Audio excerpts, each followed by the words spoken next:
अधिकतर जेलों के विपरीत डेविल्स आइलैंड के कैदियों को थोड़ी मात्रा में पैसा रखने की अनुमति होती थी। गार्ड इसमें से अपना हिस्सा लेते थे, शायद 50%, लेकिन 50% होना 100% न होने से बेहतर ही था। एकांत कारावास के अलावा कैदियों को एक साथ रखा जाता था। जुआ और सेक्स ही वहां मनोरंजन का एकमात्र तरीका था।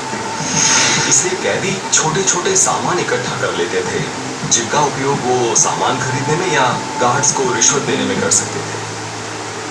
अपने पैसे को सुरक्षित रखने के लिए कैदियों ने इसे छिपाने का एक अनोखा तरीका विकसित किया। एक छोटी सी मेटल कैप्सूल, जिसे प्लान कहा जाता था। फ्रेंच गियाना के लगभग हर कैदी के पास एक प्लान होता था। वो इसे खुद की सुरक्षा के लिए जरूरी मानते थे। वो एक सिलेंड्रिकल मेटल की गोली थी जिसे वो अपने रेक्टम में डालते थे। प्लान पैसे या किसी भी तरह के कीमती सामान को छिपाने का सबसे आम तरीका था, और यही जिंदगी और मौत के बीच का फर्क बन सकता था। जिस कैदी के पास पैसा होता है, उसके पास भाग निकलने की संभावना होती है। अपने नए काम के चलते रेने बेलवनॉ के पास भागने के लिए पैसा कमाने का मौका था। उसे पता था कि सभी कैदी, जिसमें वो खुद भी शामिल था, कुपोषण, ताजे फल और सब्जियों की कमी से पीड़ित थे। पूरा अस्पताल स्कर्वी से पीड़ित था। बेलवेनुआ एक संतरे का पेड़ खोजता है और उसके बाद वो कैदियों को संतरे बेचने का धंधा शुरू करता है। इसके अलावा बेलवेनुआ नीली मॉर्फो तितलियों को पकड़ता है और गार्ड्स को भेज देता है, जो फिर उन्हें शहर में बेच देते हैं। इस तरह धीरे धीरे बेलवेनुआ के पास पैसा जमा होने लगता है।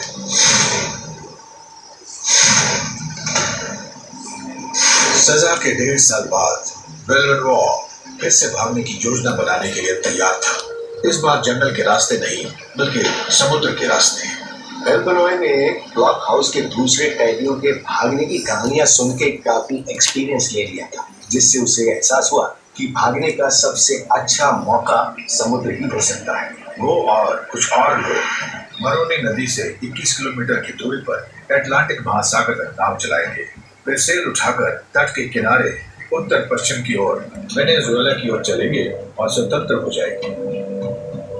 ये योजना बहुत ज्यादा महत्वाकांक्षी थी और इसका मतलब था कि उसे कई सारे साथी चाहिए थे।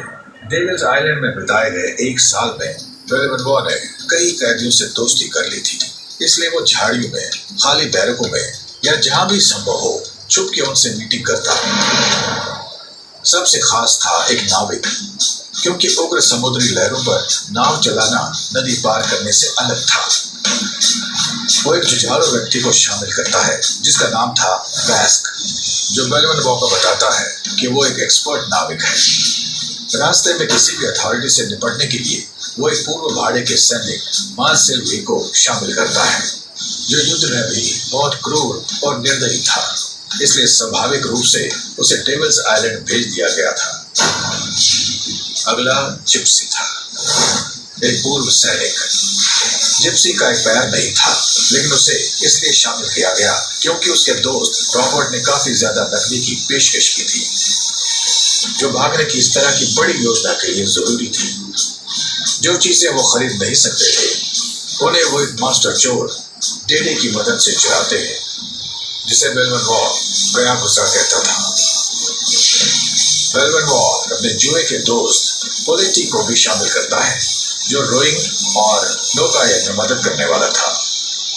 अब बेलवेनुआ की टीम तैयार थी। ये एक जोखिम भरी और बेवकूफी भरी योजना थी। सवाल ये था कि क्या ये काम करेगी?